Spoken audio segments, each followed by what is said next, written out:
আসসালামু আলাইকুম, শুভ সন্ধ্যা।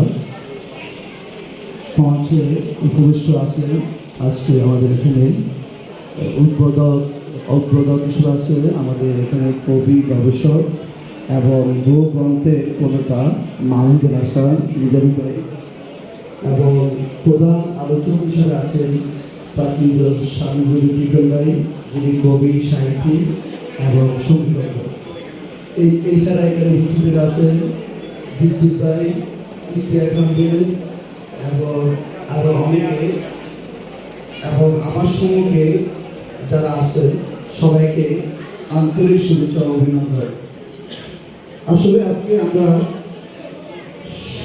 সমবেত হয়েছি যে কারণে, এটি আসলে প্রত্যেকে আমরা একটা হাততালি দেওয়া প্রয়োজন যে সুজন রায়, সে আজকে আমাদেরকে যেভাবে সকলকে সকাল 9টা থেকে এখন অবধি আমাদেরকে সুশৃঙ্খলভাবে এবং সুন্দরভাবে আমাদেরকে বসিয়ে রাখার ব্যবস্থা করেছে। আমরাও যারা দূর দূরান্ত থেকে আসছি, বিশেষ করে ভারতবর্ষ এবং বাংলাদেশের বাইরে বিভিন্ন অঞ্চল থেকে এবং বাংলাদেশের ভেতর থেকে প্রত্যেকে যারা আমরা অংশগ্রহণ করেছি, তাদেরকেও আমি এই আমার পক্ষে এবং সংগঠনের পক্ষে আন্তরিক শুভেচ্ছা অভিনন্দন জানাচ্ছি।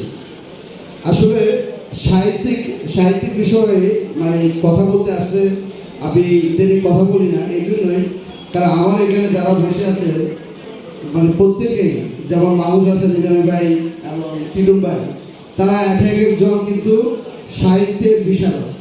তো সুতরাং আমার সাহিত্যে নিয়ে তেমন কিছু আসলে বলার অপেক্ষা নাই। তারপরেও বলার জন্য বলতেছি যে এই সাহিত্যে আমরা যারা কবি, সাহিত্যিক এবং সংগঠক আছি, আমরা যারা এখানে বসে আছি, আসলে আমাদের মধ্যে একটা জিনিস কাজ করতে হবে যে আমরা প্রত্যেকে যে প্রথমে কবি হবো তা না, আমাদেরকে আসলে লেখালেখি চর্চাটা করতে হবে। আমাদেরকে আগে পাঠক হতে হবে। আমি যদি পাঠক না হই, তাহলে আমি কিন্তু কখনো একজন বড় কবি, সাহিত্যিক বা লেখক হতে পারবো না।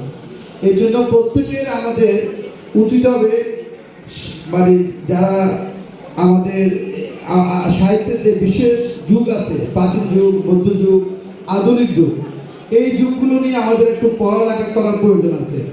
কারণ আমাদের এই যে বাংলা সাহিত্যে, সেটা কিন্তু আমাদের আজকে 100 বছর থেকে না। আমাদের যদি আমরা বাংলা সাহিত্যকে নিয়ে যদি গবেষণা করি, তাহলে দেখা যায় যে আমাদের সপ্তদশ থেকে আমাদের এই মধ্যযুগ, আমাদের প্রাচীন যুগ, মধ্যযুগ এবং আধুনিক যুগগুলো কীভাবে বিবর্তন হয়েছে, তাহলে কিন্তু আমরা সেটা বুঝতে পারবো। এই জন্য আমাদের অবশ্যই চেষ্টা করতে হবে আমাদের লেখালেখির মাঝে আমরা প্রত্যেকে যাতে আমাদেরকে জ্ঞানকে বাড়াতে পারি, এবং আমরা এই কবি, সাহিত্যিককে নবীন হোক বা প্রবীণ হোক, প্রত্যেকের আসলে লেখা আমাদের পড়তে হবে, আমাদের ধারণ করতে হবে, আমাদের চেতনা নিতে হবে। আর একজন কবি, সাহিত্যিক, তাদের কিন্তু দায়িত্ব কিন্তু অনেক বড়। কবি সাহিত্যিক যে শুধু লেখালেখি করে তার মনের খোরাকের জন্য তা না, তাদের অবশ্যই সামাজিক বিভিন্ন দায়বদ্ধতা আছে, সমাজের বিভিন্ন অসঙ্গতি আছে, এবং ওই অসঙ্গতিগুলোকে যদি আমরা বলি সুষ্ঠুভাবে, সুন্দরভাবে তুলে ধরার জন্য একবার তো কবি সাহিত্যিকরা পারে। কারণ কবি সাহিত্যিকদের মধ্যে কোনো পক্ষপাত থাকে না।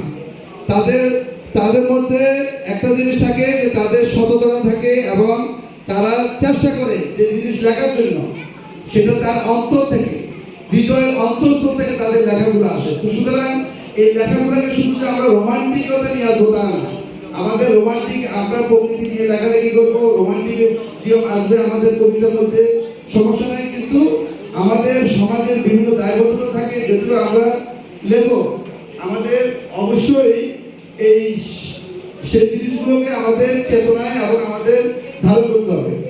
কারণ আজকাল আমি অনেক সংগঠনকে দেখি যে আসলে সংগঠনের মধ্যে আসলে তাদের যে একটা একতা বা অনৈক্য, সেটা আসলে উচিত না।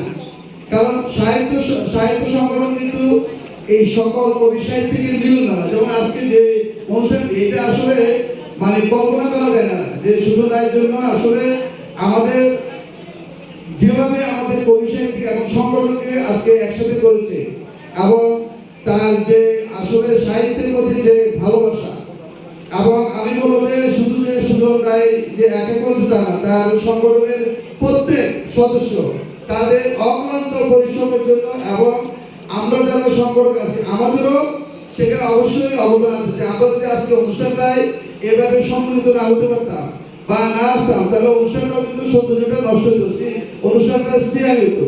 তো অবশ্যই এই আমি বলবো যে আজকে সুজন রায় যে সবাইকে একসাথে সমবেত করেছে এবং আমরা যারা আজকে একসাথে হয়েছি আমার আহ্বান থাকবে যে আমরা কবি সাহিত্যিক সংগঠক আমরা সবসময় আমরা একসাথে থাকবো।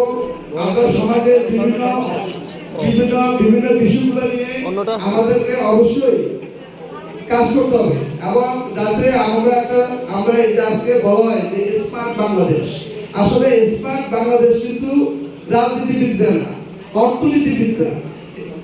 স্মার্ট বাংলাদেশ যদি হয় সেটা হবে আমি মনে করবো আমাদের মতো যারা লেখক আছে সাহিত্যিক আছে কারণ আমরা আমাদের লেখার মাধ্যমে আমরা সমাজের বিভিন্ন স্তরে কিন্তু পৌঁছতে পারি, অন্যরা কিন্তু সেভাবে পৌঁছতে পারবো না।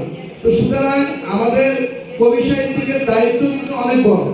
আমরা আজকে আমি অনেক সময় দেখি যে আমাদের এই যে বিভিন্ন রকমের অনৈতিক যে কর্মকাণ্ডগুলো এগুলো আমাদের যারা লেখক আছে গুণীজন আছে যেমন সাংবাদিক, আমি সাংবাদিকের সাথে জড়িত আছি, যেমন সাংবাদিকতারা কিন্তু একটা জিনিস যারা সাংবাদিকতা করে তাদের কাছে আগে আমরা দেখতাম সুস্থ একটা জিনিস বের আছে কিন্তু এখন সেটা দেখা যাচ্ছে না।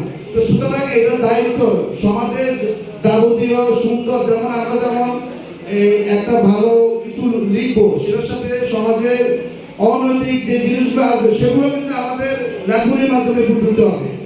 তো আজকে আসলে আমার এখানে আরো অনেকগুলো অনুষ্ঠানের মনে হয় এখনো আছে, আমি আর বেশি কিছু বলবো না যেহেতু আমাদের টিটুল ভাই আছে। আর আমি টিটুল ভাইকেও একটা অনুরোধ করবো যে টিটুল ভাই আজকে একটু কথা আমরা একটু সংক্ষেপ করে আমরা যাতে ওই দেশের বাইরে আছে তাদেরকেও যাতে আমরা দিতে পারি। এর জন্য আমি আমার বক্তব্য শেষ করছি। ধন্যবাদ সবাই।